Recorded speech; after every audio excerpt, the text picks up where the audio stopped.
महत्त्वाची अपडेट समोर येते। आपण पाहिलं खरं तर निवडणुका या ठिकाणी लवकरच होणार आहे।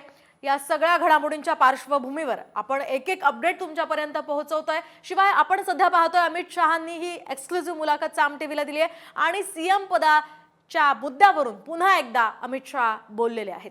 तर नेमकं काय अमित शहा म्हणालेत आपण सविस्तर पाहूयात। उद्धव ठाकरे हे अजूनही खरं बोलत नाहीत।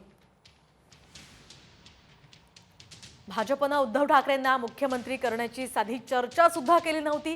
वचन देणं तर फार लांब असल्याचं अमित शहा म्हणाले। तर उद्धव ठाकरेंच्या उपस्थितीमध्ये मोदी सुद्धा फडणवीस हेच पुढील मुख्यमंत्री असं जाहीरपणे सांगायचे। उद्धव ठाकरेंनी तेव्हा जराही विरोध केला नाही किंवा मुख्यमंत्री पदावर सुद्धा दावा केला नाही। उद्धव ठाकरेंना मुख्यमंत्री पदावरून आक्षेप असता तर ते तेव्हाच बोलले असते असंही अमित शहा म्हणाले।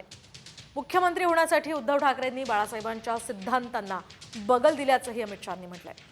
तर उद्धव ठाकरे मुख्यमंत्री पदासाठी काँग्रेस आणि राष्ट्रवादीच्या मांडीला मांडी लावून बसल्याचं म्हणत त्यांनी उद्धव ठाकरेंवर घणाघाती टीका केली आहे। उद्धव ठाकरेंवर आता कुणाचाच विश्वास नसल्याचंही अमित शहांनी ठणकावून सांगितलं।